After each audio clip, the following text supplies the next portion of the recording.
You're live. All right, good morning. Public Services and Facilities Committee meeting, 9 a.m. Tuesday, May 6th. I would like to call the meeting to order and acknowledge that the press and the public have been duly notified of the meeting in accordance with the Freedom of Information Act.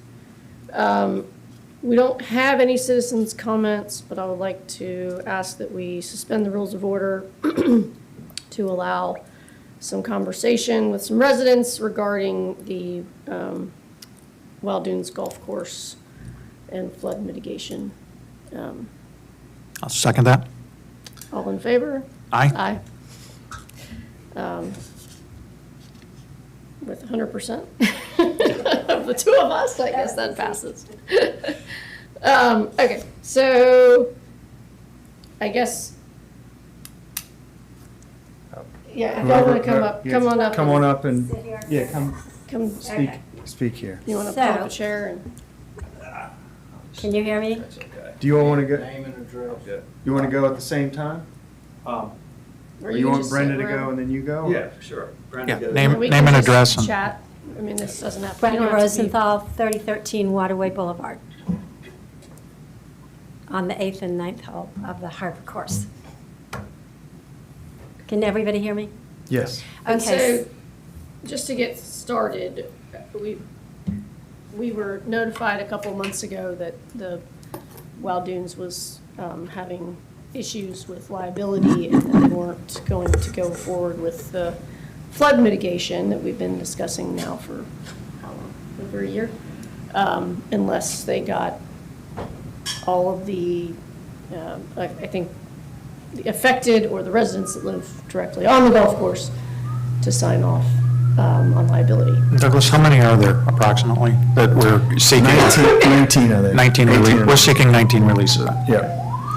So an email went out to those 19 residents that we had It did email not go to addresses 19 to. residents.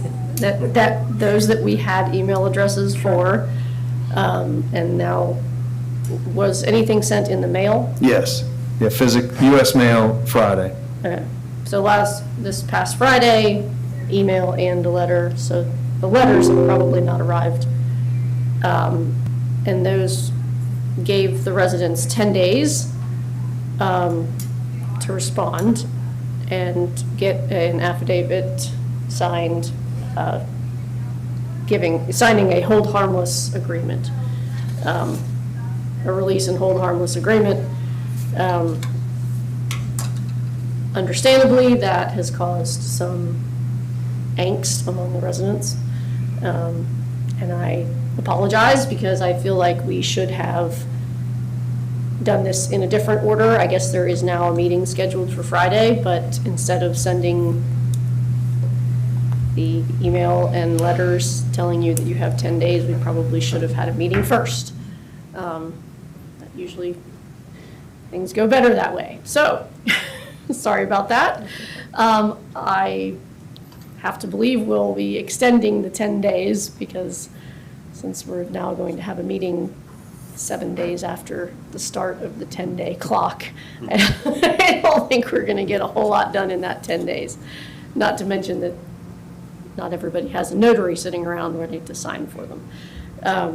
So I believe you all just wanted to say some things, ask some questions, and then I'm sure that more will be said and done at the meeting on Friday.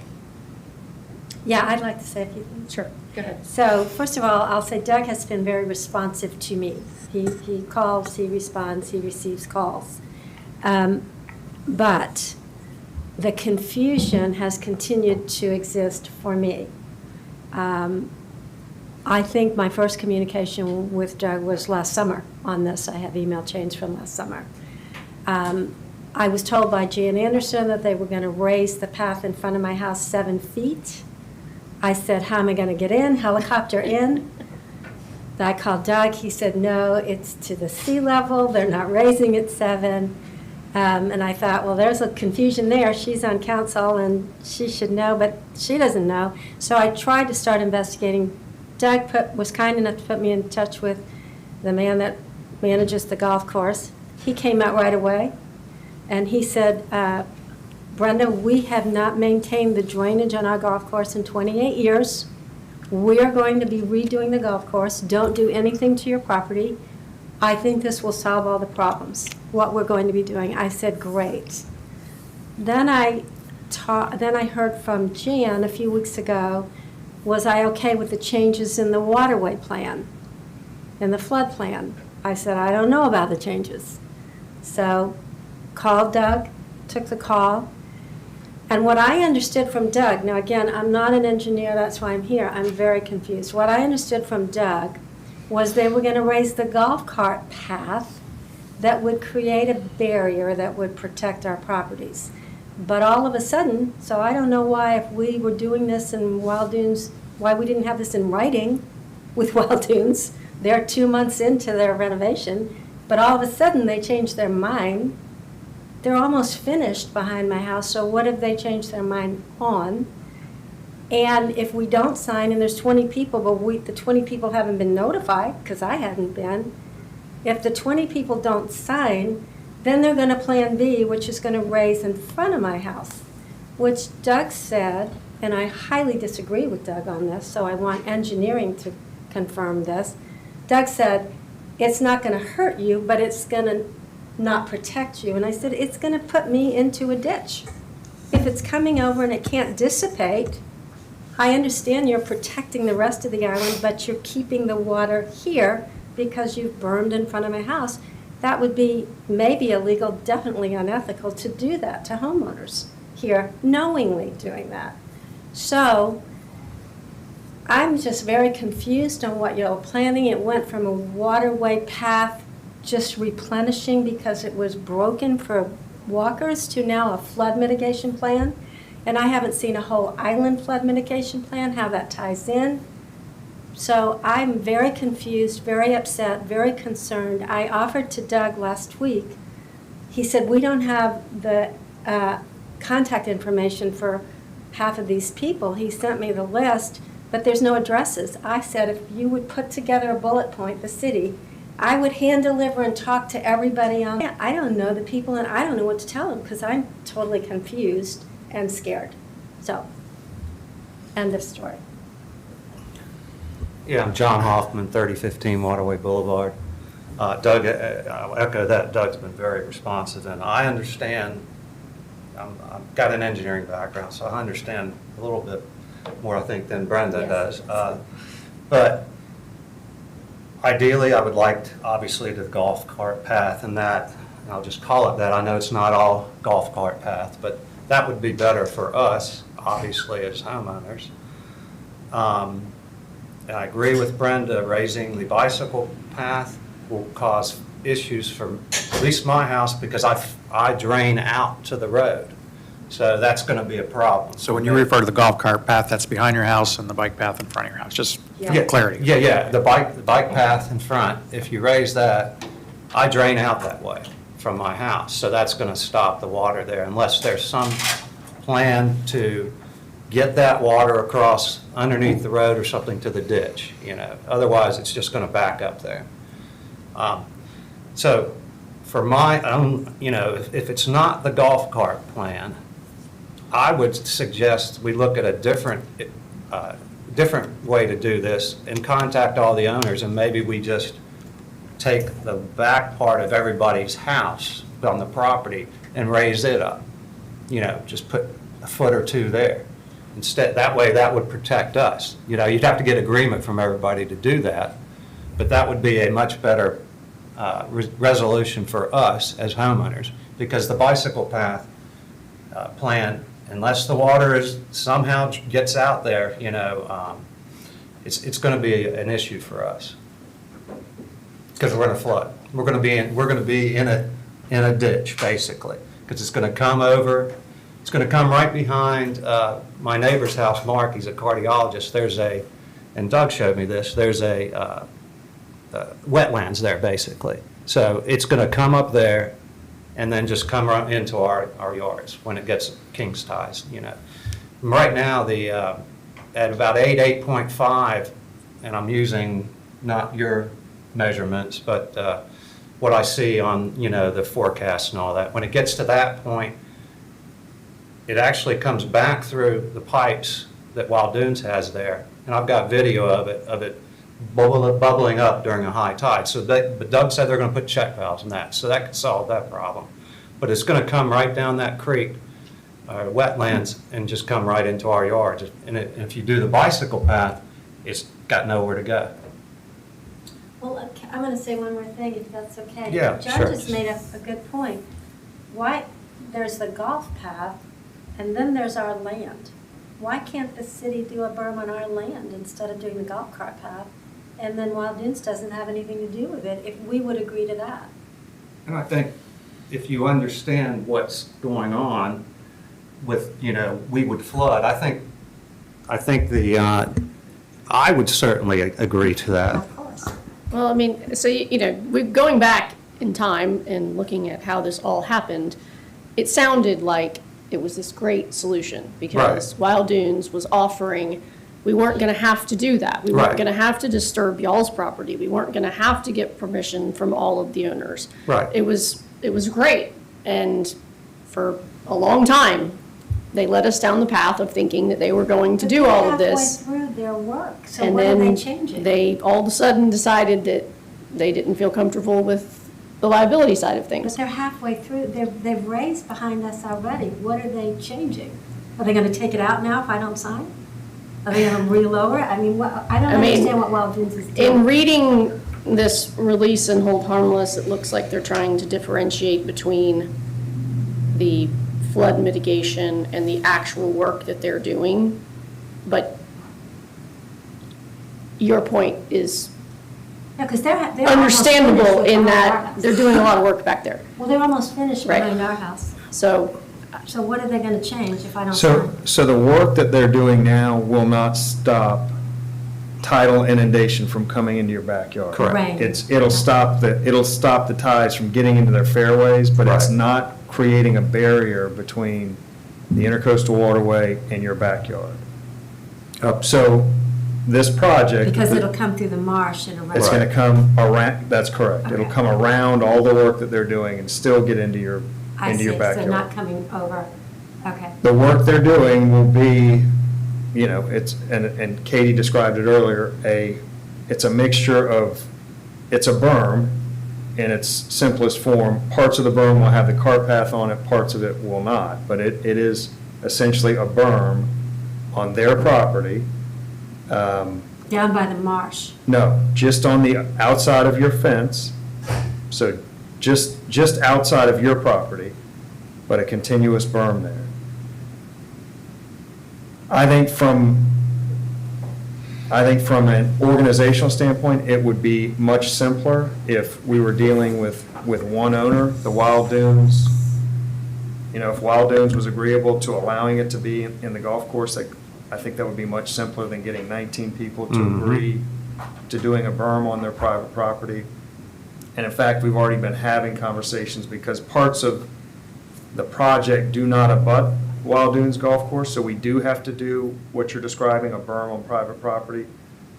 We have about 4 owners there. Of those 4, they're kind of all over the board in terms of what they would want to have happen. Part want a wall, part of them want a berm. So it gets much more complicated and hard to have a continuous viable project if you start breaking it into, it has to be a berm But on if each you individual. had all of us there and explained it, it's very logical that people would agree to do what it would take to protect their own property in a continuous fashion. This way, I don't know those people. I mean, I would sit there and question, like I've questioned John, well, what would if you put us together and let us ask the questions, and I don't know why that's never been done. I don't even know those 4 Is that the intention of the Friday meeting? Yes. I talked to Mark, who put all those stones, and he just spent a lot of money to do it again. And I said, why are you doing it? They're fixing it. This was like a month ago. Don't spend the money yet, but he has some kind of stones and I drain. saw, I don't know what he's up to. He drains it across, under the street. He spent thousands of dollars to do it, and then it got sort of clogged, so he was redoing it. So. He goes under waterway? Yeah. How did he do that? I don't know. Because there were ditches over there. I also asked Doug, and he said it's the SCDOT, but why can't we ask SCDOT if they won't fix the ditches to let us fix the ditches and we pay for the ditches? And really think about a drainage, a flood mitigation project all over the island, not just this one area that I guess runs into Forest Trail, but, sorry, Katie, you're worried about Forest Trail and not about me. I mean, that's just not right. It's just not Well- So right. the entire point of this project is to put your properties on the correct side of the barrier. Correct, Yeah. correct. So it is all to But you benefit your threatened if we property. don't get those 20 signatures, it's going to Plan B. So that's a threat. And It's Plan not B flood, is it's- flooding our Yes. properties, the bicycle path. It really is. I read the email, I apologize, because that email it sounded threatening. Yeah. If- Oh, it is If you don't do what we're telling If you don't sign you. this in 10 days, we're going to Plan B. You told me what Plan B was, but you said it's not going to hurt your property. I highly disagree with that. Oh, it's definitely going to. It's definitely going to. I mean, How did the 10 days come up? Was this Yeah. Wild Dunes? Was this the council or? So we, and Katie kind of talked through the fact that we were planning and we had conversations with Wild Right, Dunes, right. not thinking that there was a problem. Right. So all of this project has been going underway, started, we've had, and it finally got down to signing the agreement to do the work. And when did that come up to sign the agreement? I would have thought 6 months ago, since it No, started in maybe February. 6 weeks ago or so. That's it. They So- started 2 months ago.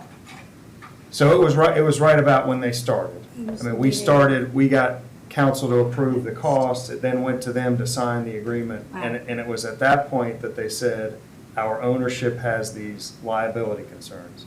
So I think it was signing the legal document that got it escalated up to the ownership, and the ownership said, why would we agree to this if it's possible that we're increasing some form of liability for ourselves? There then was a back and forth with the staff about how can we progress the project, given their ownership's problems. And it probably took a month or 6 weeks for them to finally, for the lawyers to say, okay, we think this is a viable path, that Wild Dunes would be okay, that they're not assuming any additional liability, and it would get it done as part of their project. Unfortunately, what all of that has done is compressed The time. the time, because they are well underway and about to be packed up and gone. And why So won't that's- y'all assume liability? Why are you making the homeowners assume it? Y'all So- planned it, y'all hired the engineers. And I think that the city does have, I think it is a city project, just Yeah. like any of our city Yeah. projects.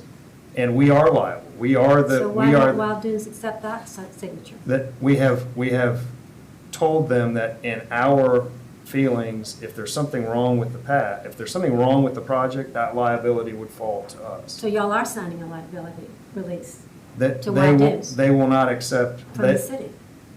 Yes, they agree that it's our project. If something goes wrong with our project, we're liable. But they want this additional layer of protection that just clarifies that they would not be sued. And I'm not a lawyer, but it prevents a resident going directly to Wild Dunes instead of coming to the city. And So I- it's a yeah. layer of protection that it And I might. mean- you know, Right. And honestly, it's silly, because this is going to, what they're doing is better. Right, for For the us. residents. Yes, Rather absolutely. than, whereas if they do nothing, if you guys, if this flood mitigation doesn't happen, they're doing a bunch of construction behind your houses. They're open to liability from that. Anyway, yeah, Oh, I'm thinking, obviously. they're raising way So up, and I'm it's- thinking, it- they're liable. They should for have that. just, They didn't ask me to sign It's- off before it's they un- did the golf course, so what's the right. difference? It's unfortunate that it's gotten to this point, but this is what they've decided they want, and there's nothing, they basically were doing us a service, a favor, And and so. who is they? Who are we Wild- dealing with I at mean, Wild Dunes? Wild Dunes, yeah. I mean, they don't have to do Who's that? this. It's their legal. The resort that owns the Yeah. property, I believe. Is that And, right? and they've taken care of their Darts, property. They're not going legal to field, I flood. imagine. They raised it 3 feet, I don't know, maybe higher. So you don't understand what they're doing. But I'll just leave with this comment that I'll sign it. I don't have any problem signing it, because I'd like to get it done on the golf, on their land. But I can tell you, if you guys go with the bicycle path, I think you're going to open yourself up Big for, liability. liability for all these 19 people. Well, hopefully we can, I mean, Yeah, and yeah, I that, know, we should have met, as soon as we found out about that this was coming down, we should have gotten together and met with And y'all what before, even engineers before have y'all having this hired document. I That mean, are that's- recommending raising in front of our house, because that's an engineering firm I think we should fire. I mean, how could an engineering firm recommend that? No, To the they- detriment of homeowners. Because it's solving the problem that the city wants to solve. But it's not solving the problem for the residents. Well, It's solving the problem no, for some 19 of the residents, it's Correct. not solving the problem. Well, but it's the liability. Well, I think, I'm not a litigious guy, but I bet one out of these 19 will get on, We should all get yeah, we're all together. But, and I would, again, please entertain the idea of not doing the bicycle path route and talking to all of us and putting a berm on our property in the back. Yeah. As an alternate plan B. Yes. Yeah. That would be Yes. where Plan B has been to go to the front side. My Plan B would be good. Iterative Plan B would be a private berm. And get us all Absolutely. together so So, we can so all that understand. essentially is separating almost the two projects from, I mean, we originally started as a bike path repair. Yes. Right. it And was that's, separate what it you're, what apart. you're saying is repair the bike path. And if you Yes. want to do a flood mitigation, put It's your a whole berm behind your different house, put your berm behind your house. Right, yes. Yeah. I see. Yeah. Absolutely. Flood mitigation should be completely different than repair. And I think if we can't get the signatures and get the Wild Dunes thing happening, that's probably where we're And flood gonna be. mitigation may have to do with some piping, plumbing, running to the ditches, getting the ditches back. There are other options than putting us in a ditch. I don't know, I'm not an engineer, that's Yeah. why I'm confused. And on I think why it was all well intended, but it just seems to have gone a little sideways here. Yeah, Yeah. I mean, that would be my Plan B, a berm behind us, on our property. But thank you for listening. We appreciate So it. tell Thanks me for what's coming. gonna happen on Friday, it's gonna still happen Friday even though nobody's been notified yet? Yes, the plan is Friday, and I can send an email to all the email addresses I have. Right. How many do you have, Doug? I think so we did get a handful more. People have been providing those that we don't have. I would say that we have 12 of the Can you give me the 18. address, send me the addresses today of the 7 that you don't have and I'll go knock on the door? Shouldn't there be contact information in Charleston County It's just property not email. records? So that's the reason. Maybe on it's going- phone or contact, Yeah. nothing? I'll knock on their No. doors if you give me the addresses. I will. Okay, yeah. I'll There are tell a them couple what of, there are a I'm couple of websites out there that you can plug in some information and get phone numbers and email addresses.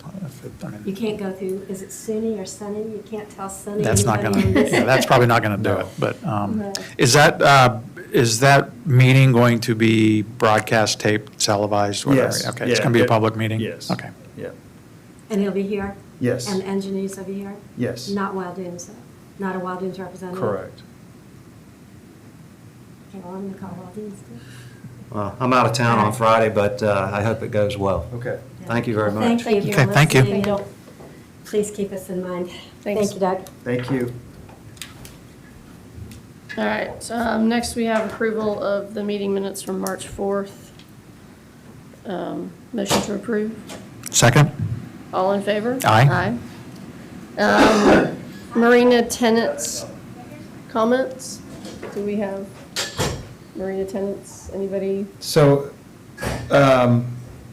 2 months ago, we had just a placeholder, kind of notified the marina tenants that it would be there if they wanted to come and say anything. I think at the last meeting, you all said that you all would like them to come to this meeting and kind of start a cadence of maybe quarterly coming and just giving a kind of state of their affairs in terms of what's going well, what's not going well.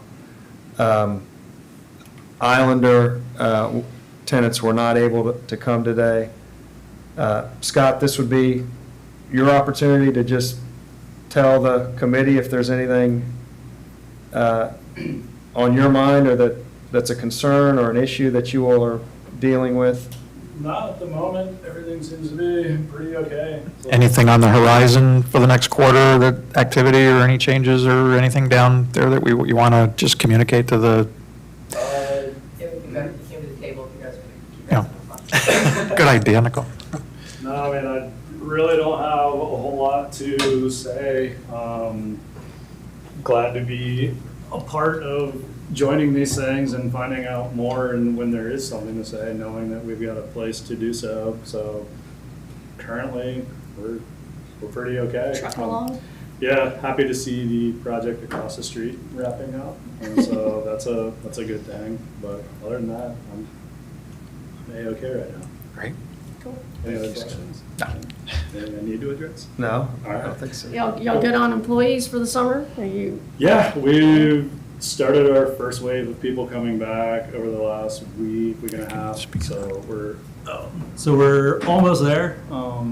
I get a little bit of rest right now, so that's a huge thing. I get to attend things like this and not be forced to be there. So we're in a good spot. awesome, Yeah. cool, thanks a lot. Thank you. Thank Good to see you. Scott. Yep. Okay, so the parking of, back to the marina, parking configuration. Where we have, Matt's here. oh, Matt, yeah, sorry. How are you?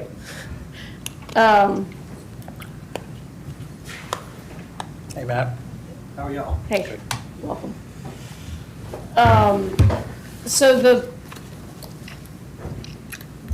the latest rendition is, Can you put this? Matt What? Klein, Klein Engineering. sorry. What was come up with from you discussing with the Islander 71 and Douglas, and myself, and Philip, and I don't know, maybe some other people. If you could just kind of walk us through, so I will take credit or blame, however you want to look at it, for the idea that we, instead of trying to keep working on the the actual parking spaces, that we looked at this from a square footage standpoint. And so that is how we have now, so the square footage of Purple is the same square footage as was the restaurant parking immediately in front of the restaurant, plus the employee parking, which was on basically the upper left corner of this map, plus 1/2 of the shared parking lot, which was in the middle. So that square footage is what we now have in Purple. I guess based on that, if you could just kind of walk us through how you came up with this version, whatever we're on now, G, Z. Yes, and I apologize. It's been a little bit since It has. we've drawn this, and also met with John. We've gone through several different renditions of this project, and there was a goal of the square footage that we discussed in the meetings, and we definitely went to that. And colored the drawing so that it was clear what was being transferred, if you will. That said, it was our understanding that John's biggest, or his primary driver is employee parking, and he is not as worried about the arrangement of that employee parking, so that you'll notice that there's a open kind of back area without striping that is intended to group those vehicles together. He intends to separate by rope, if you will, with accesses and those kind of things to get them in and out.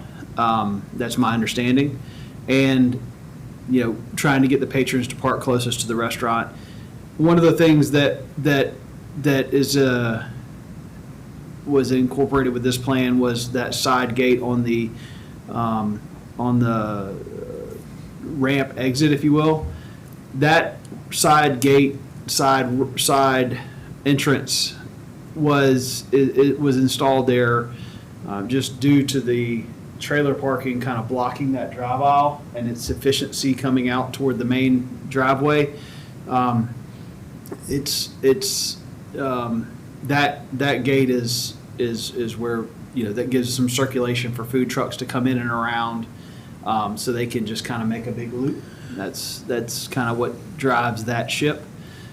We also don't like to have, you don't really want to have dead-end drive aisles. So, but as far as that goes, this became, you can see it's pretty blocked, and the blockage, the squareness of the main parking body and 90-degree parking is it's an efficient way of doing it, and that's why that is there. So when you get back in the back where that single row of parking would extend, where you would see that, where it would not, you wouldn't be able to back out against the trailer parking kind of thing, you know, that's why that is there, because they're going to park kind of weirdly in that area anyway, so it gives them a lot of room to double park and do other things, if you will. So that was our understanding of the desire for Islander. I do wish John was here to say specifically what his opinions are, but So I guess I think the biggest issue that people have when they look at this is the area at the top, kind of where the little palm trees are, which Yes. is kind of like a driveway. uh-huh. It's in city property. Right. It's in gray, it's for the city, but people from the city look at that as Giving them direct access. wasted space. The city's not really getting anything from that, and it's the only person that's using it is the restaurant, so. And I would agree and understand that can we go back to the existing? The one that was the color drawing the Oh, crayon drawing? exhibit? Yes, The crayon. Yeah. sorry.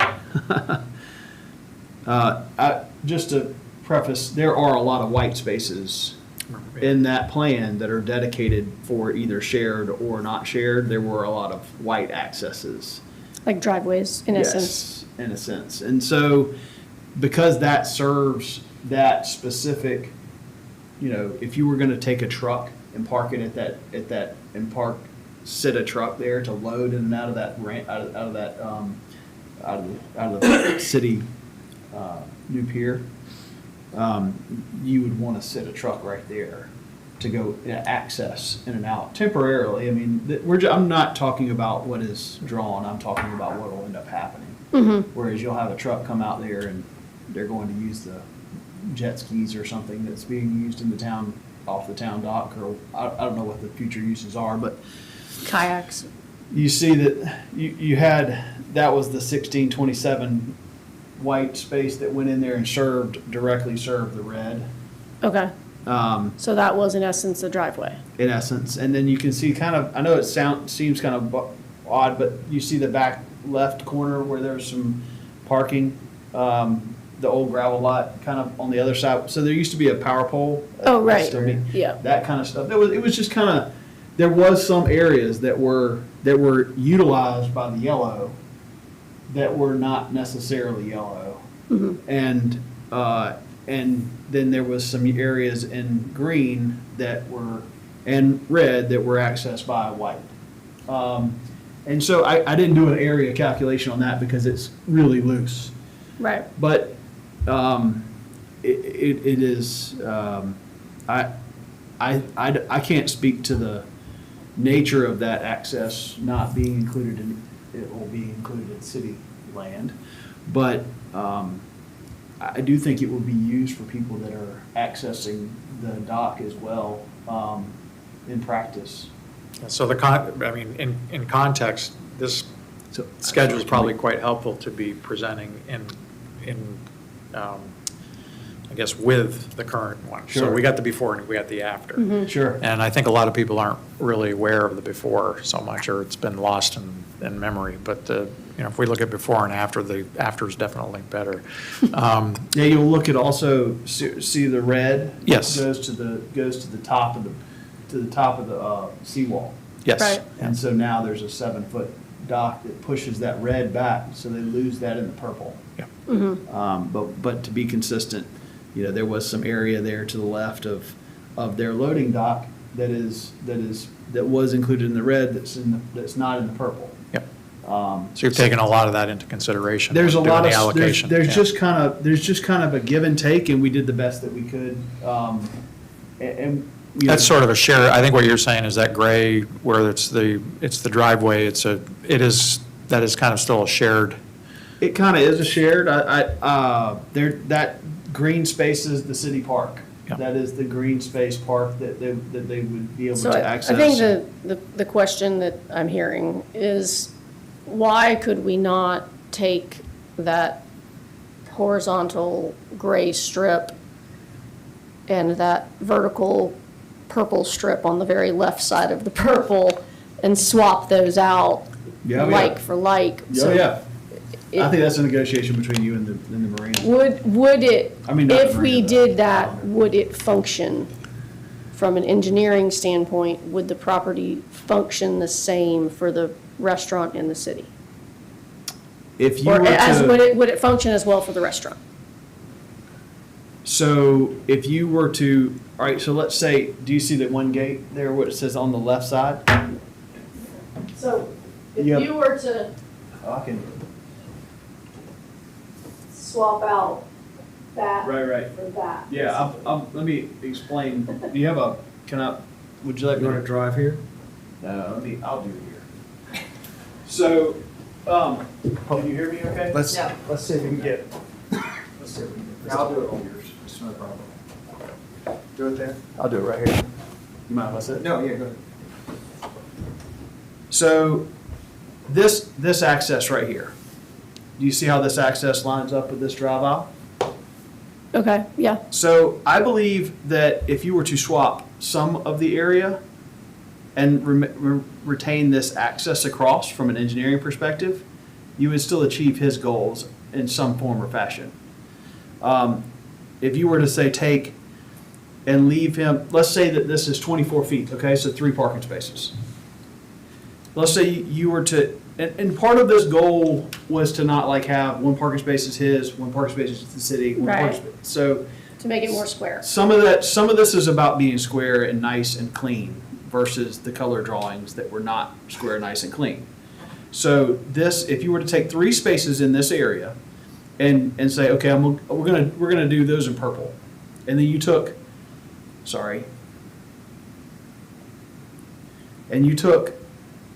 some of the other here and reduced, let's say you reduced this drive aisle. I don't think you would probably want to go past the access location of the pier head. Right, that makes sense. But let's say you wanted to dial that in a little bit. Well, that is, you could do some like for like there. And this is a parking space outline. Okay?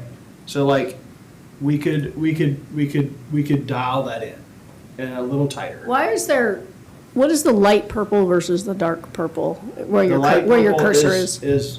It is nothing more than just showing what is not intended to be like a parking area, drive aisle area.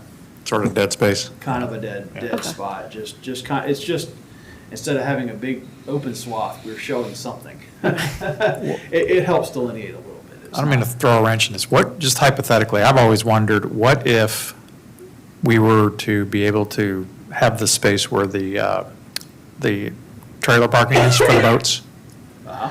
and relocate those parking spots somewhere else? What could you do if you had that space? Would that dramatically change the opportunity? Everything's so We've- much better. We've done that. We've No, but done what, that. yeah, what if you could do that? Is that, Would you like to show him one of the opportunities that has that? does it make everything more elegant, better flow? Yeah, so I think that was and I may be able to. And the only reason the reason I'm asking that is now we've got the 41st stretch of parking spaces that we never had before. And I know there's been debate about, hey, if you angle it this way or that way, is it possible to park boats and boat trailers there or not, or even some of them? Another option might be, look at across the way and see if there's, how could we achieve our goals of providing that boat trailers parking, but maybe we can reclaim that space and use it more efficiently. So I know that, Has there ever been a drawing with no boat trailers? I think so, Oh, yeah. yes. Yeah, and I think Okay. it was based on the assumption that we could get some offsetting amount of trailers on the 41st Avenue right away. I think that Matt has determined that you just don't get many, that they would really have to be pretty much parallel, and when they're parallel for, Well, Then the it city just could, take- the it's city very could- inefficient. We could amend our setbacks, But- is it would require the city to reduce the buffering. reduce the buffer in By- order to fit trailers. To 0. To zero? I mean, I think that what we What determined. if we increase the angle of the parking spot? So, Because I've seen boats parked down there on that stretch, whether they're My supposed to whole be or life. not. Yeah, and that, but also angled, and, you know, you obviously can't put 100 foot down there, but you can, well, it's going to be different now. There was never a 15-foot buffer. The buffer actually acts where the top of the ditch was. So there was always, and then is there a need for the buffer? Is that what you're saying? There may not be a need it's for just a the, requirement. Okay. It's not up. It's not up. It is your decision. I It think, is a actually. city. It's a city, yeah. It is a Option. city, we decided. It's in our control. When that. Correct. I'm Well, assuming and- when we put that road in, we said we're gonna have the buffer. we needed a buffer and this is what they chose. And I don't know that anybody And I'm not, for has- anybody that's listening, I'm not proposing taking away any of the trailer parking. I'm just trying to figure out a way There to were- maybe relocate it In to, the prior conditions, that road was gravel, wall to wall. Yeah. It was not, there wasn't a road per se. It was all road from the top of the ditch I remember, yeah. to the rope line for where they used to park the trailers back before we did the parking lot at Isle Pond, at the marina. So in theory, that happened, and if they had multiple and they stacked them, people just drove around them because they had room. Right. But in theory, you need a shoulder on the other side for access in and out of the other things. So in this case, when you push it, we can show. I mean, for one, there's a fence there now. We went down this Yeah. There's a fence. We You went had pretty far 25 down this feet. rabbit hole and we got to the point where you would have, I think, 1 foot or something between the white line on the edge of the road to the fence. So, You could, if you It take the would- mirrors off and stuff yeah. like that. Okay, so Or parallel would be It's ideal. the narrowest bridge that you drive on Got it. in the country in South Carolina. or we Or could, Cornwall Road in the UK. yeah. or we could change, or we could, the buffer, I mean, but I don't, I feel like that's a bag of worms that nobody wants to. It's against a residential area, and it Yeah, I don't is want a- to, yeah, maybe Yeah. we don't put Yeah. around that. Okay. But And I don't- and even if we were to, say, forego, and I'm just making this up, forego a few of those spots and allowed them to park parallel along there, does that even help us? So in So other words, one- instead of doing an all or nothing on the boat trailer parking in the contiguous space, relocating a few of those. So one of our spaces is about 45 feet long. Yep. That's five parking spaces wide. Is that right? That doesn't sound right. Yeah. That's Not right. 45, 5? No, that would be 45. 9 foot. You're using 9 wide foot? spot, Okay. 45. So call it 10 just for driving in and driving out. Sure. You can't drive in and drive out. And if you stack them, you're going to have some back and forth here. Yep. You can't back them out. You So can't for every actually one back 'em out. boat, you're sacrificing 5 or 6 spots. 6 parking spaces, yeah, let's call it that. So if you, well, how many we have? 7? I can't Yeah. even remember Yeah, what the 7. latest was. 7 times 6. 40 spots. Yeah, 40, 45 spots. And do you get 45 spots back if you do that, if you take them out of there? And at the same time. I can't answer that. You have to answer that. I understand. And then at the same time, if you get 40 back, is the purple area going to exceed the purple area? Are we gonna have a purple area question again? You see what I'm saying? So like, we backed it down to the simplification of an area and just tried to pack as much as you could pack in the area. Okay. Now, I don't know. is to answer your question. All of that is, in my opinion, a negotiation. I think that our strategy changed to match areas in the last rendition versus, was that, well, Douglas, you tell me, it was more, give me 7 trailer parking spaces and then show me an area and then draw the most efficient parking that you can. That's basically it. Yeah. That's what I thought. So that was the challenge. I ask- You know, I would say that, to Katie's point earlier, it does seem that the gray entrance, I mean, it seems very close. It seems like just the access Can we put being that, taken out. The latest version back up. Yeah, my computer just started doing. Oh. Oh, yay. Time. But yeah, I mean, I kind of like the idea of, because I think just the aesthetics, the knee-jerk reaction of seeing that vertical line with all the gray is what some people just latch onto, and that's all they see. Okay.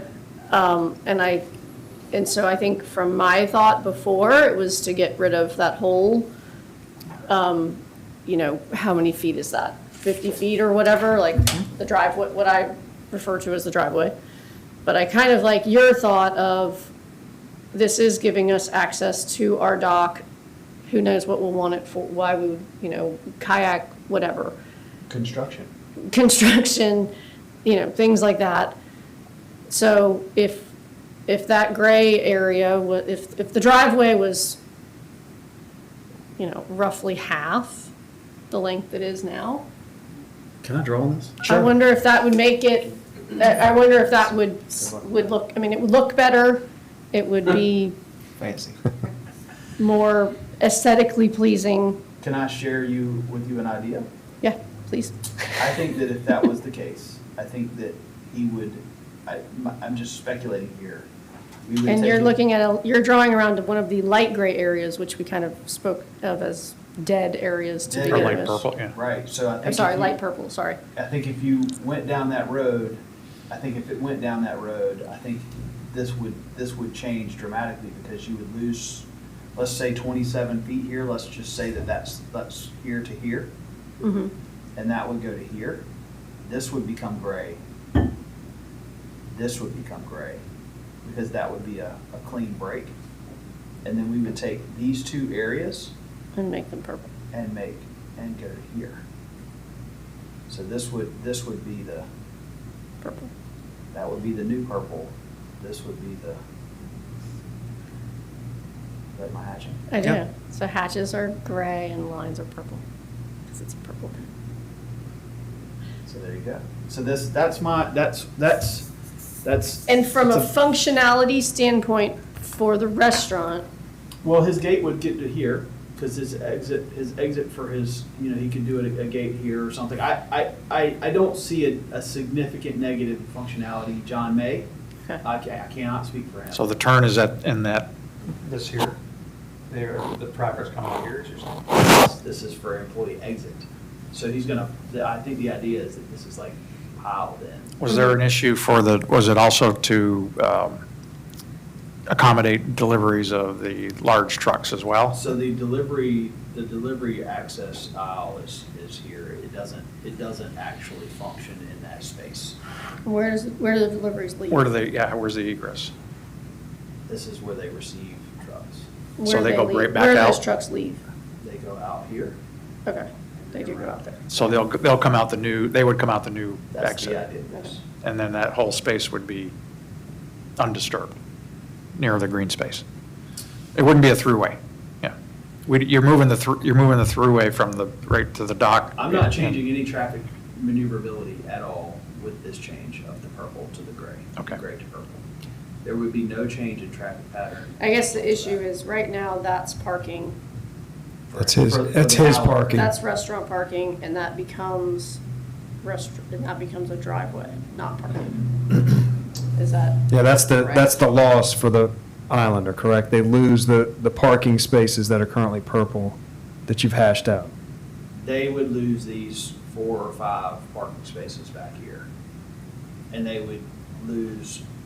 would gain this access aisle right here, which is a net zero, no change. This doesn't help them at all. Right. Except for it shifts part of, I get it, okay. This is what Creates I'm more saying. parking for us. This is what I'm saying is what has been described to me as needed. But this is how many parking spaces? I would say it's 4 or 5. Okay, And that would go back to the city. right. Okay. All right, well. I can draw that area and let you see what that looks like. That's not a terrible task.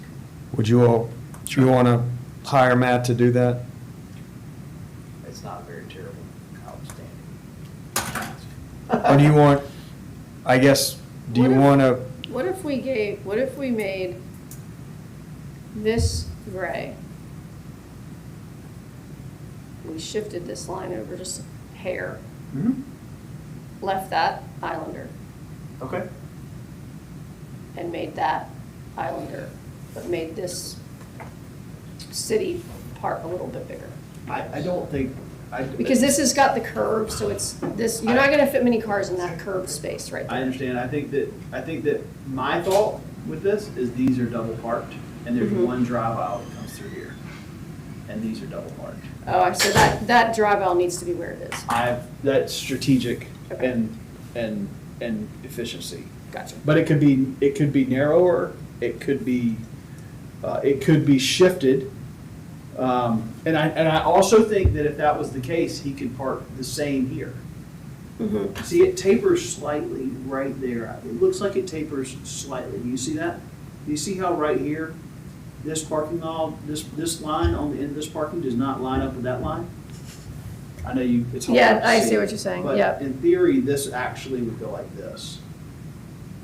And I could do that, and he would, that would actually give him, that would be a good thing for him. Because you can park more cars here this way than you can this way. Okay. Can you draw that? I could, but I'm not drawing any lines, is the thing. No, can you draw this shift? Like, can you, I can draw that, like what yes. we've done here? But you want, I don't think that the city gains a whole lot by having how big is this square right here? well, it sounds like it's combined, it's about 5 spaces. so what we're talking about is swapping this area for this area, which visually looks about the same. That's what And I don't feel like, I feel like I hear what you're saying. I think a feel like I lot, hear what a you. lot of people are, the angst and this, I mean, because from the very beginning that we ever first started talking about this, it was really for like a park, the aesthetics of it. Uh-huh. And having a contiguous space that is, all the cities. And so that's why the little driveway looks weird, and so then if we get this little corner back, and the city gets, so now it's a little bit wider going into the park, it's a more city space. But this bottom, the little square that Yeah. abuts the trailer parking Correct. isn't giving us much It doesn't do anything. in a aesthetics standpoint. Yes, it gets us a couple parking spots, but we have a lot of parking There's a ton of spots down parking, there. Yeah. So this up here makes sense to me. It's And I gonna can make take- it look more, In it's this gonna flow situation- and make it look better. In this situation, I would change that line, and I'd remove that light purple as well. Yeah. You see what I'm I see- saying? Yep. Mhm. And I would challenge that this line right here extends, and that creates my line. This parking area or whatever, this line creates this line. Okay. I see, This- yeah, that makes this- sense. This line right here creates that line. Yep. And this line is set, that becomes gray. All right, last try. We That's see what it it. looks like. I think that's very, very simplistic change, it's no problem. Okay, I can get that drawn to Douglas today. awesome. Well, is it fair to say that because the season's coming upon us, that we're probably not going to be able to implement much of this until next season? Just to Yes. set expectations with folks. Yes. So we've got a little time now. The clock's kind of resetting. Yep. Do you all want you want this version to come back to your June committee? Probably a good idea, if that's possible, yeah. I definitely think that the thing about construction activities and just anything that's got to go on here. Yeah. You want to be able to control at least some, and I like this. I think that's I think controlling that corner is also important. You could stage something there if you needed to on that corner. In the future, if you had some kind of rental activity, you could stage whatever you wanted to stage on that corner. Yeah, well, we've talked about having either a kayak I guess rental's the right word, take, But Or even a 10 by even a- 10, even a 10 by 10 little tent or 12 by 12 tent, somebody sitting underneath it, true, renting whatever ends up going out of that pier head. ice cream shack or whatever people. You know, There's a lot of options, yeah. Take it. I'll just take a picture. Okay. would it be helpful too to know or get a read on, what's the frequency of the throughput of the traffic? The deliveries aren't coming every minute of every day, or it's maybe once a day, or? Catch them in the morning. Yeah. And I think that they get, during the summertime, I'm not sure, but they probably get one a day. And it's probably off peak hour when It we're is probably gonna be definitely using, off-peak. when we're gonna be using the park, so. It may not be as intrusive as it might appear It's on the usually diagram. pretty early. Well, I think it's generally when it's not there. We're getting a nod. Scott says from him. yes. yeah. I've seen the trucks. Typically it is. Once a week or twice a week? I mean, between food service, linens, beer, Coke, Pepsi, like all the different vendors. Because they all come separately. I don't know their scheduling, but for us, it turns into, there's typically a truck daily, whether that's the produce guy, the Coke Yeah, guy, that the makes beer sense. guys, Yeah. that kind of thing. But generally speaking, those are all morning. I would Before say 8 o'clock kind of a thing, or 8 o'clock, 9 o'clock? Ideally, definitely before 10. Especially in the summertime. Obviously, there's like scheduling conflicts and things do come later, but the bulk of it would be earlier in the morning. So heavy But it traffic, could be daily. I don't know what their delivery schedules are. so let's say From that what commercial, I've would it be safe to say commercial traffic, at worst cases, not necessarily worst case, but one delivery a day before 10 o'clock? I think that's pretty. Okay. It's not bad. All right, okay, moving around, thank you very much. Absolutely. Thanks, Scott. I look forward to Glad you saying came. MNOPQ. And do you all want Matt to come to your next meeting? If he's available, June 3rd, 9 o'clock? June 3rd. I feel like we should probably, I can sit in the audience if. worst well, case. or, I mean, isn't it almost as effective or more for you to just be in your office on your computer? Because Zoom, then you or can virtual? play around with documents. You see? Yeah. Yes. I'm not bad with a pen though. I mean, no, it's good. Nothing wrong with your hash marks, but I feel like that's probably just the easiest thing to do. I should be here, That at way the you moment. can be on call. I don't have a problem. Is it a similar meeting, this meeting? Yes. Yeah. Yeah, the same committee. I don't have a problem coming out for it. I think personally, in this certain circumstance, I think it's better to be in person. In person, okay. Okay. I think that our communication's better at this stage. I think early, when we're making dramatic changes, probably better. So I can draw 14 different things and Right. don't have to need, hey, can I have another sheet? But this is close enough. I think Yeah, I'm fine. yeah, okay. So, thanks All guys. right, Thank you, thank Matt. you. Thank you, Matt. Appreciate it. See you later. All right, update on Waterway Boulevard project. I kind of feel like We've done that? we've done that. Is there anything to Um, add, Douglas? No, I mean, I think you all have heard that we're kind of, while it was wait, we did eventually get the language, kind of the pool of owners that Wild Dunes agreed needed to issue those releases. We went back and forth on that a little bit. Had to do title search to get all the ownership information, to get the documents in order for signatures. So that all came came to fruition at the end of last week. Notice went out, as we've talked about, via mail and via email to those that we had, which was about half. We're getting more now. So we're continuing to reach out to the email addresses that we get. Hopefully we'll get 100% of the contact information via email, because it's obviously very challenging to be corresponding through snail mail. We are planning to have a meeting here at 10 Friday.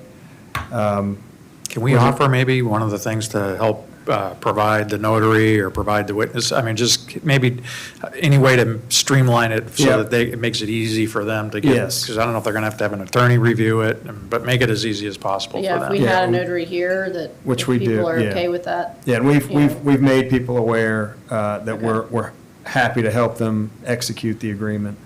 I will say that we have a lot of contact with probably 10 of them.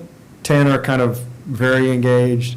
They are seem to be very optimistic and willing to participate and ready to. We have probably the other half that we haven't heard from at all. So generally, the feedback has been positive from those that we are in contact with and have communication with. We are having a lot of one-on-one just discussions about, and it is a little bit different for each property. Each property's impacted. There's kind of a stretch of 5 or 6 that are identical, but each part of the project impacts the properties individually. So we are having a lot of one-on-one meetings as well. So So hopefully we're successful, but in the event, did kind of say it was an all or nothing. And if we miss the window or what have you, is that going to impact schedules? Is it going to impact cost? Is it going to impact, because if they have to restage or come back, is it the same contractors? And yes, so we would not, once that contractor is done, our opportunity to To do this. participate is done. It's gone. Yeah, Okay. so we And do have a very, what's the date on that? they won't give us the final date, but they are telling us that it's nearing. Like weeks, months? I think it's maybe 6 weeks. Okay. So unfortunately, the window to have the work done is getting very short. Yeah. Okay. Hopefully we'll have luck on Friday. Yep. Okay, we've got the Office 365 migration. Yeah, and 2 things I wanted to add. We've talked about this before, and you all have now received an email from the police department about their sense of urgency on this. I have previously reported that there wasn't a real sense of urgency. We had it in this fiscal year, but as long as we got it kind of underway before June, that we were comfortable with that. The police department has let us know that they do have a sense of urgency because of their CALIA certification. So it's a little bit different time frame that we're working with than what I originally thought. So that's a little bit of new news. The other thing that I think we've talked about this, but I didn't include it in your packet, that you have a one-time fee of $34,019. There is then a recurring $2,500 charge, which is in your packet. What I think we've talked about is there is an existing monthly recurring fee that will be going away. So we're currently paying Intermedia for a similar monthly service, and that amount for what we're paying now is $29.34 a month. So it's a little bit cheaper monthly, and I think that's primarily because of we've been paying. We went as part of this process. We've gone through some vetting of the number of seats that we have, the number of email addresses that we're hosting, and we've culled that down to be a more accurate depiction of what we need. 105 to 34 is pretty, that's a culling. Yeah. It's good that you looked at it. Yeah. So Can I ask You you have a any couple of quick questions? questions? Yeah, sure. So, VCE seems like they're a fairly reputable, large, mid-sized firm. They're doing, I think, work for MUSC and some other places. Just two quick things. When I see a bid go from 105 down to 34 in a month, they're probably quoting what we're telling them to quote. So the question I have is, do they have, or have they ever even been considered, maybe it's worth a conversation for them to come in and take a look at our whole portfolio of IT as well to help us optimize? Because if they're, if in 1 month that bid went from 105 to 34, that tells me maybe somebody's not looking, or the role of active users and how people are using the IT services may not be assigned to anybody. That's correct. So that's a gap that, if they're a total MSP, then maybe they can help us with that. The second thing, and this is specific to this particular proposal, I think we talked about it last time. I am still very concerned about the retention of the old. And, Intermedia is going to be basically, they're going to be supplanted by the Microsoft and by the VCE vendor. But when I looked at the proposal was very specific and said that they're migrating to 105 current users. It didn't say anything about what's going to happen to the old. And the retention of, we've got retention for old emails, archiving, and all of that. That is not in the proposal. So, when you go from one vendor to another like that on a handoff of the IT services, there is a risk of something gets dropped. Right. And before I can approve this, I need to, I'd want to know who's going to handle the retention, archiving of all of the old email for FOIA or legal, all of that. I would hope VCE is going to take that on with Intermedia and have that migration plan, but who's going to actually be the accountable?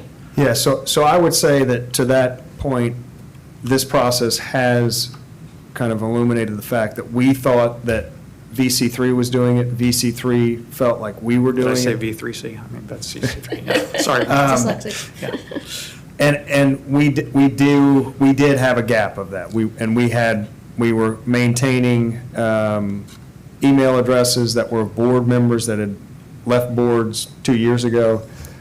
We were under the impression that that was being kind of vetted out through some process. This has brought to light the fact that it is not. So we have, and we talked to them about, can you all do this? Isn't this part of what you do? And I think they kind of correctly responded, we don't know when a board member goes off, so that really has to be. We'd have to have that role to tell them. Yeah. That has to be in our court. So we have created an internal process as part of the hiring and, transferring out of board members and employees that, there's kind of a closing down process of those files and handing in keys and phones, and this part of that role will now roll into that, part of our process. So, and we did in vetting who does need to maintain old files on their servers. We have identified those that we have litigation ongoing that involves certain accounts. So into their numbers, it is included those accounts that we need to have archives. Okay, that's not what the proposal says, though. The I proposal. think it's in the 105. We got 105 people on payroll right now, or 102 plus council, in the council. Council's not in, I don't know the council, is council in the head count? And you have prior people that are, yeah. Can we just validate, Yes. yeah, can we just verify? This has been part of the Yeah. process. And if we've got a is ensuring- 7-year, I don't know what our retention policies are for litigation or for FOIA, if it's 3 or 7 years, I don't know if Nicole, you know that, but we've had a lot more than 105 people churning through here in the last several. Yeah, that was I think that backup was a different service, probably not in the proposal, but, and we can share It also says at the end of the proposal that VC3 is going to decommission Intermedia. So if they get decommissioned and it's not retained somewhere and doesn't say in the proposal, then it's gone. Yeah. It could be gone. Can we just It seems like that would just be an addition in there, like VC3 there should just be a line item in the proposal that says that they're going to do that. Yeah, we correct? can, yeah. I mean, is that? Yeah, that, Yeah, I Is that think, really yeah, what and- we're- And identify what it is they're going to. And I mean, we probably have to pay for it. Yeah, But yeah. might be a one-time archive, are they going to archive it, are they going to cloud it, are they going to keep it on our server here? Because this is Yeah, like, we've- like, your concern is literally like, and I don't know how these things work, but like, I imagine this is like on a one day, we shut down one and we open the Yeah. other. These don't automatically transfer. And on that day is the day that we could lose, like poof, things are Yeah. gone. Or they're not, the old vendor's not responsible for it anymore, and if we haven't paid for it or. Right. And it's really not a big deal, it's just somebody's got to No, do it, we- and there are and- different and- formats you can retain that stuff in. We have probably, I don't know, 20 or 30 additional accounts that are being archived, and we've made that clear that we need that done. I assume that was in this proposal, but everybody is aware of it. We've identified those accounts, that they're to be shut down for future, but that we need all of the backlog of those. And all of Whatever our it old is, 20 or emails are 30. going to come with a new migration. So we're going to be able to access all of our old and not have to go to another. In other words, when we go to from .net to .gov. Yes. That's all coming, it's all migrating Yes. over. Yeah. Yeah. For the 105. Yeah. And plus the, whatever it is, 2535 that we're Yeah, capturing. Can I just here, but- request that somebody specifically says, we're good, everything's going to be archived, and Chief, I mean, are you okay with that as well? Does that, I mean, if it took another couple of weeks to get that all solidified, it's not going to jeopardize your situation. It's just and again, for the record, I think we lost, 3 years worth of stuff on a transition when our server crashed a few years Right. back, so I'm Correct. a little worried about it. It is, I definitely want to make sure we have the archive history. That is very important for us. Our issue right now with not having the emails until they can become CJIS security compliant, and we cannot do that with our emails that we currently have because there's not a certificate that's associated with those emails, so they're getting denied by the federal government. So that's our hangup. We had a workaround, and it seems like that workaround is no longer valid. And so we were able to pull some strings and get the current one that's in. I've got one that's going to test next week, and luckily, he's been an employee here before, so he's already got the security clearance. Great. But if we hire one more that is non-certified, we might be in a bit of a bind, but A week or a month's not going to, a week or a month shouldn't dictate too Okay. much with that. Great. I don't think so. okay. And this is gonna happen when we get if we get the contracts approved and whatnot, then they can do this like, is it more or less an immediate thing? I don't think it's immediate. I think There's a time frame. It's a they could few start, weeks. yeah, they could Yeah. start So like, immediately. we're not easy talking migration. like, this isn't like next year. No. No. This is like no. soon, okay. These are quick migrations, and if they know what they're doing, it'll go fast. And we'll have new emails. But So Scott, specifically, you would like verification that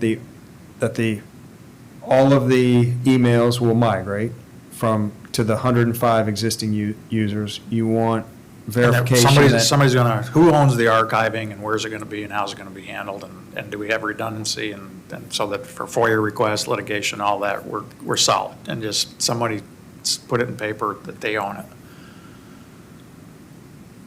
Yeah, they're not, it's, because it looks to me like VC3, it's almost like VC3's proposal as if we were like starting a brand-new Yeah, business. to go forward. Yeah. And not realizing that there's 100 years in the past. Right. Yeah, this says they're going to migrate to However long, 105, yeah. and they're going to decommission intermediate. It doesn't say that they're bringing over anything beyond Yeah. 105. It's a go-forward proposal, which is what I'd expect from them, yeah. So would you all be comfortable? Clark is our VC3 representative. He's offered to meet, to talk. Today, at this time, he's traveling. He's literally in the air today. This seems like a small thing to button up in my mind, but could you and Clark and whoever with the staff needs to have that Yeah, I'd be happy to talk about it, discussion, sure. have that discussion between now and the workshop? Oh, yeah, and I don't want to slow it down. If we can get the paper updated, if we got, a week or two? Yeah. Does that sound? And I don't think we're even going to approve it until the council meeting, so we've got 2-3 weeks for that. Okay, so Yeah. you're thinking of, Let's keep it rolling and then Good. talk to him. The only other question I had was, we did have that significant reduction in the volume, but the installation cost still stayed up at the 30. We went from like 300 a seat to, it works out to about 1,000 a seat now. I don't know if, when I did the comparison to from the old proposal to the new proposal, looked like the professional services stayed the same, but they might have included other things. It would just be helpful to understand what the logic was on that, and it may be fine because they've now included the email migration that wasn't in there before.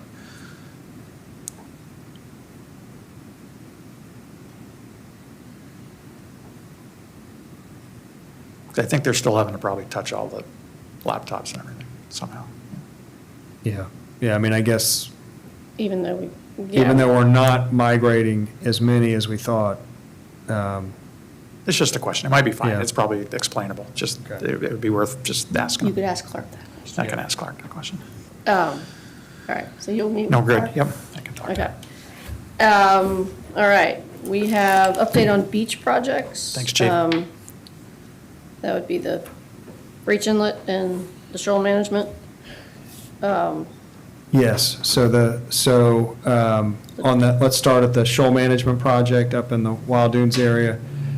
That, S.J. Hamel went to work, maybe 3 weeks ago now, 4 weeks ago. They initially moved 40,000 cubic yards to the Beechwood East area. And they're out digging on the shoal, bringing that sand in, putting it in front of those properties.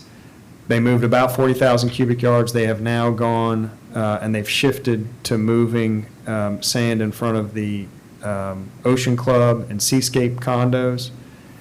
They're moving about 30 to 40,000 cubic yards to that area, and then they will come back and do the final half, 30 or 40,000 additional cubic yards in the Beechwood East area, and then that will be it for that It's project. gonna be about, 120,000? Is that? Yes. My math? Yep. When will that be, and that should be the next About 2 weeks. 2 weeks? Yep. So they are, that work is going on. And they're leaving the sandbags? The sandbags are there, yep, that's for at least 6 months. DHEC, OCRM, BCM now, agreed to that. I will say unfortunately, a lot of that initial work at Beechwood East, we had high tides now 2 Sundays ago that got into that work where it was very much in a dune.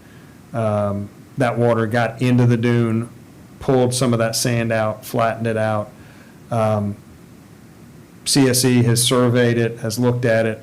They're confident that the sand is still very much in the area and providing a benefit, but it's not in that kind of tidy berm that it was in. So they'll be back. They'll be back to put that shape back to it and have a berm. But we're fingers crossed that the natural shoal continues to move forward and attaches to that shoreline. On the other end of the island, Breach Inlet, the supplemental work that the city was managing and controlling with Robert Collins, that is very close to being done. They've built a berm from 9th Avenue, and they're now right at the end of Breach Inlet, kind of going around that corner.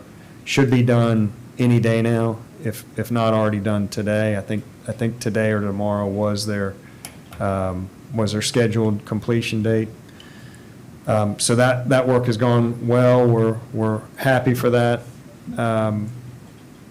They're should be kind of finishing here any minute with the grading. They initially dumped the sand into kind of piles. They then would come back and shape it into a tidy berm. The last part of that project would be to vegetate that berm, and the plan would be to do that after the summer.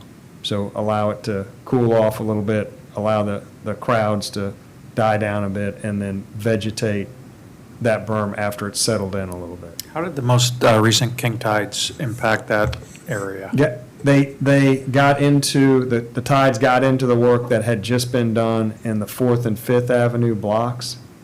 Didn't do nearly the amount of damage it did in Wild Dunes, where it really kind of flattened the work. But where it was kind of a 20-foot berm, it then became like a 16-foot berm. So the last few feet got eroded away.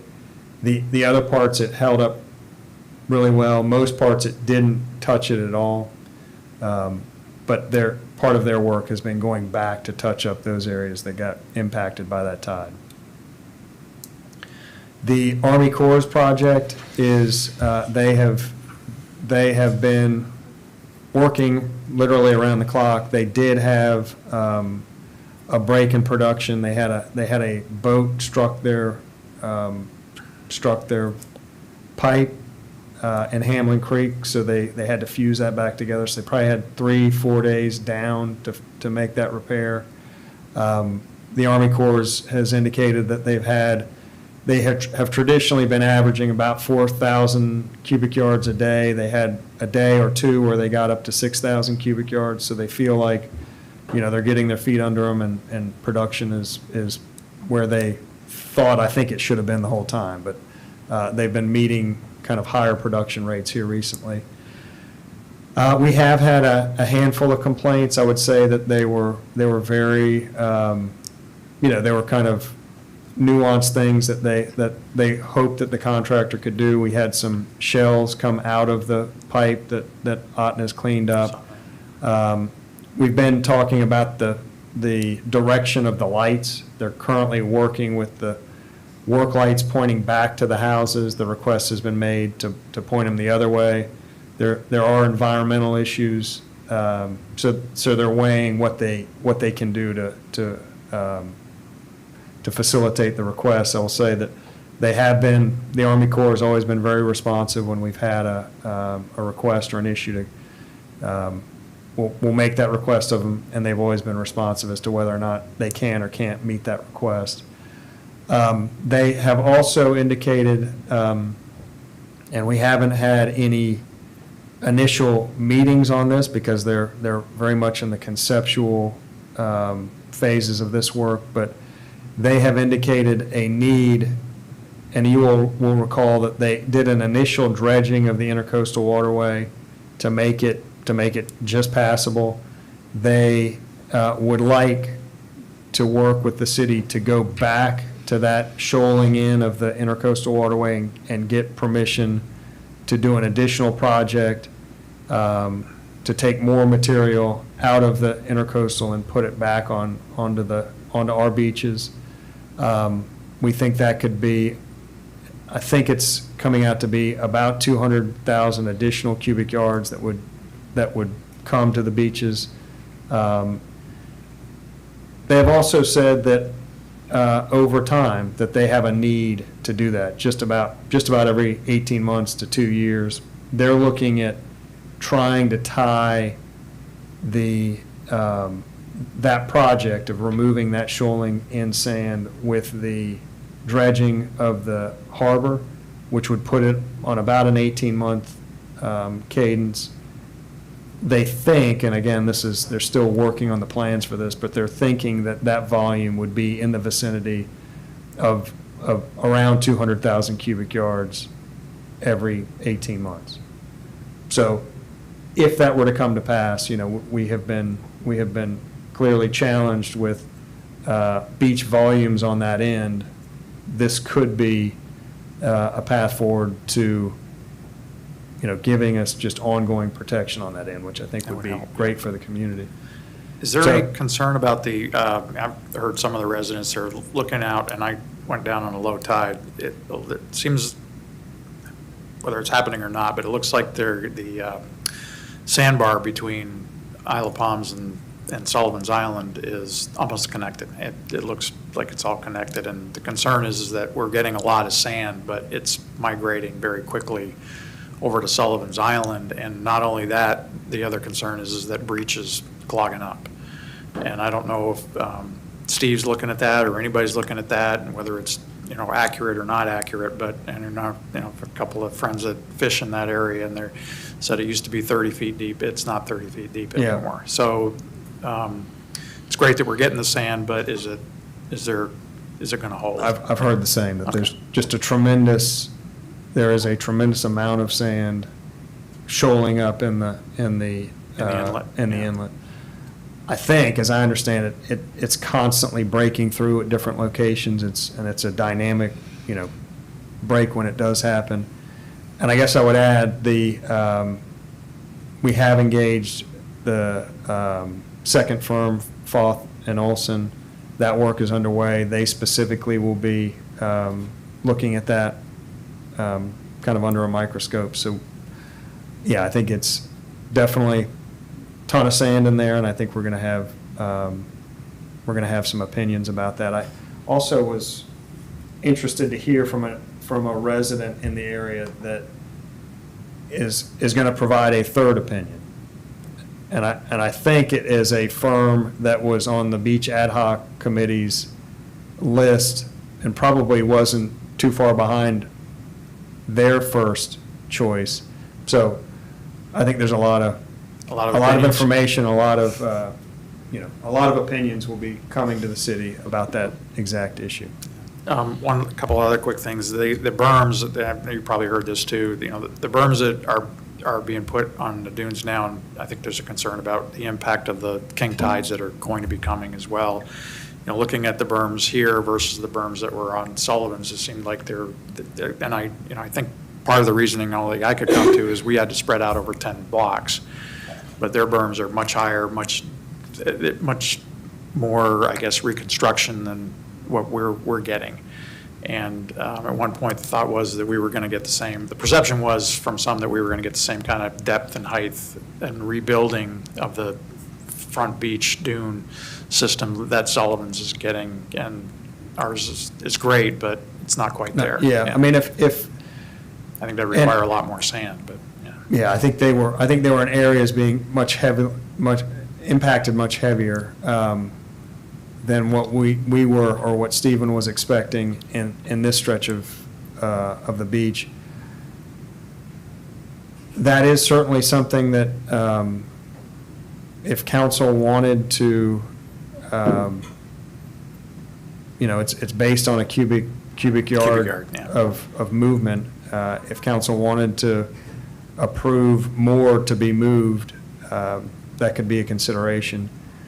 I think that from my perspective, Stephen has been very comfortable with what's been done, that it would be adequate, that there's some natural healing, I think, going on in addition to the Army Corps work, in addition to this berm, so that there's enough kind of positive things happening in the area that it's not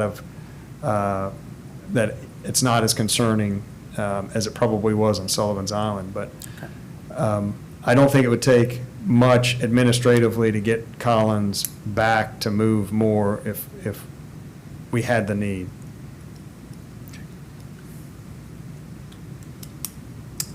All right, the discussion of lens requests for signage at the island entrance.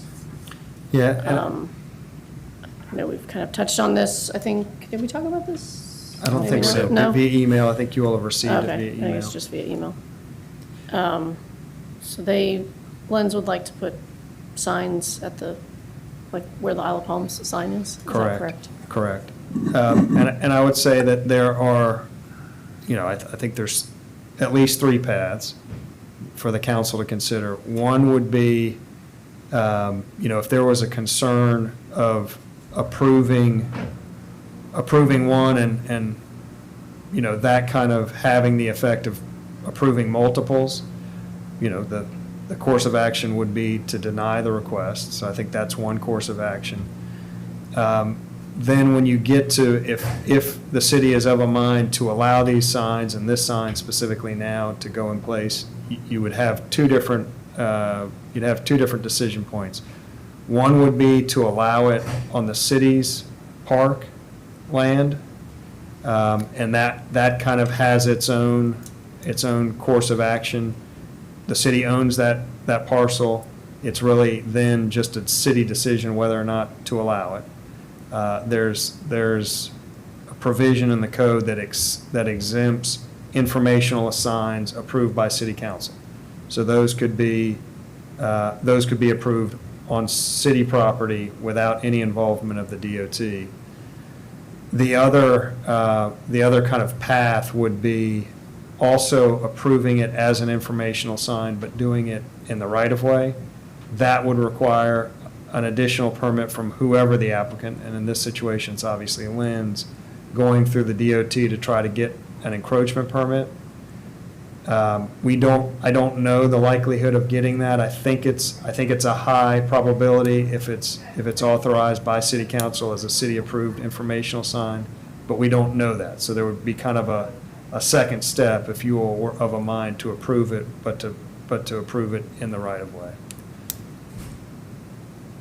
I feel like we have a lot of, Lens is a great organization, but why Lens and not the VFW, the Exchange Club, the American Cancer Society, the SPCA?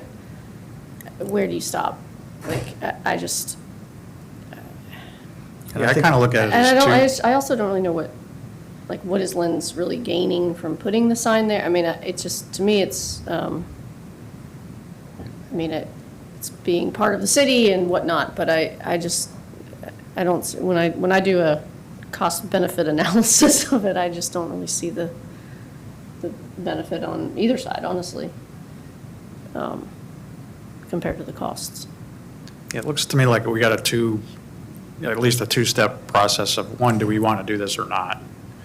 Allow signage. And then secondly, if it's a no, that's one path, but if it's a yes, I think we ought to have, set a policy before we allow anybody to put a sign up on the property. And, we were talking before the meeting, Douglas, I think that, there's easy criteria that are pretty common. We could establish, I think it ought to be transparent, it ought to be equitable, and the perception that when we put a sign in front of our property, and by the way, I'm not necessarily for or against doing this, it's a matter of, we as a city are endorsing the organization. These are fundraising organizations. But I think to Katie's point too, the Exchange Club, one of the churches, any nonprofit, 501(c)(3), whatever, should have an equal opportunity to do that. So my recommendation would be, before we allow anybody, go through the yes, no, and if we're going to do a yes, let's set the policy and the criteria for which any organization is going to be able to do that. But I'm kind of where Katie is on this as well. Yeah. So you all are a committee of two? Me Yeah. too. So. We're just do you- discussing. On the yes, no, do you? I just feel like it's just so much cleaner and easier just to say no. For a number of different reasons. And, obviously we can recommend, that would be my recommendation to council, and then all council can discuss it. But and I agree with Scott that if council chooses it, they want it, then we go the route of coming up with, a criteria and a legal document. Yeah, So with the recommendation, well, and Scott, I don't know if you share that position, but the recommendation could be, no, we think we don't see the benefit. We see the kind of visual clutter the potential for visual clutter as a detractor that just outweies the benefit. Well, and do we as a city want to endorse organizations? I think we got to look at it from a perspective of, when we put a sign out on our property next to our city sign, we are in fact endorsing. And I think that's a consideration when, if we're going to do that, we need to vet and have that organization, whoever it is, go through just a statement. It's not complicated, but go through some criteria that's established. I gave you a draft of something to take a look at, but and I think we ought to do that. So- The other thing is, are these permanent? Are they temporary? We haven't even talked about Right, and then, what's the duration. Well, then Sorry. you go down if council does choose to do this, then you go down the issue of Are they all gonna be universal? How long does it stay there? How big is it? You know, I mean, we've got the forest trail signs that one little island has 10 signs on it, and they all say something different, and they're all different sizes, and, you know, And I was a founding member of Lens, I still, so. So would it be It's not a a- recommendation of no, but if a majority of council feels differently and they want to do it, then the recommendation would be to come back to this committee to give structure to how to move forward with a yes? Would that be? That yeah, would probably. I think that sounds. Right. Yeah, and I think until we have a policy for anybody to participate and apply, I think my recommendation would be no at this time as well. Yeah.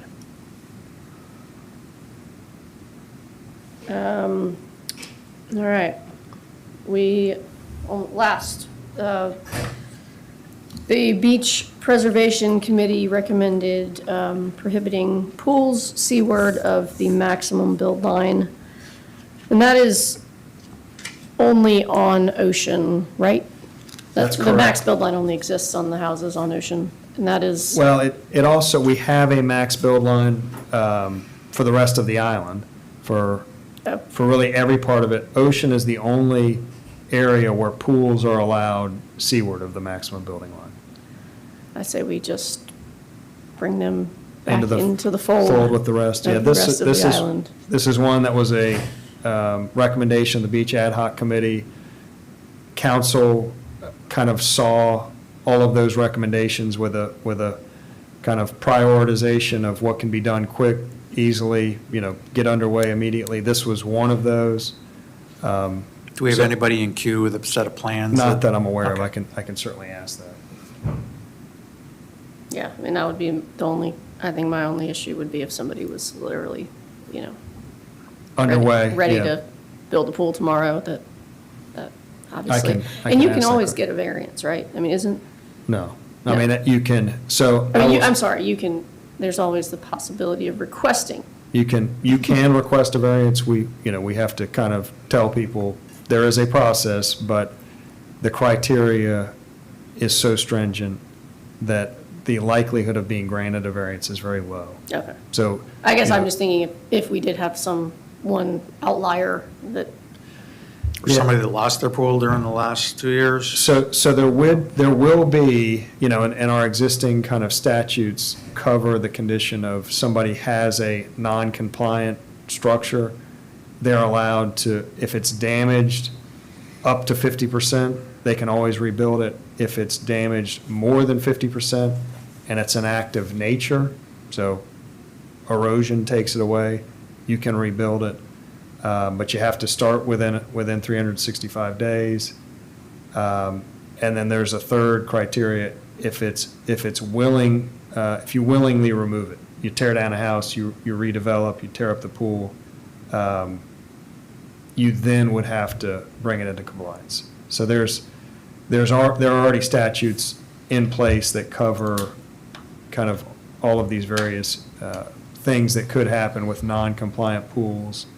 There's also a process of dealing with the queue of people have requests in the queue. There's a process to deal with that. So, there are existing so there's policies that already would- policies and procedures in that place. kind of cover all that. Okay. So this would be, is this an ordinance change? Yes. It is. Yeah, and it would So the go, ordinance- The one red line? yes, So the ordinance specifically allows building past the max build line? as that's it's written correct, right for now? one pool. Yep. Yeah, there is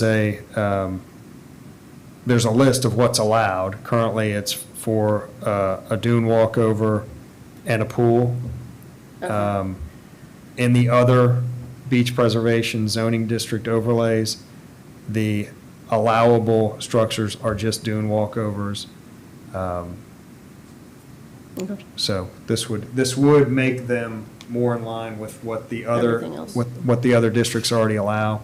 I will say, is for just kind of context, that was allowed in there when this preservation overlay zone was created because the beach company was handling architectural review. They had their process was allowing it. So when the city enacted an ordinance, the goal was to just mirror the process that the beach company had been using. So this does bring it more in line with the other zoning districts on the ocean front. Motion to approve? Second. And this will go to the planning commission because it's part of the zoning All in ordinance. favor? Aye. Sorry. Sorry. I forgot. I was we had to waiting for do the that. cue. Yeah. Well, we go through. Is it a motion to recommend it to, or To modify the ordinance as so it rec. goes to city council first and then back to planning? Yes, it will be. Between first and second Yeah, it will be first reading, probably for this month. first reading this month. There'll need to be a public hearing in June, and a second reading in June, and somewhere along the way there, either at this meeting or the June meeting, it will go to the planning commission. Okay, cool. All right. No, oh, sorry. Next meeting, June 3rd. Tuesday, June 3rd. Sounds good. Motion to adjourn? Second. Aye. All in favor? Aye.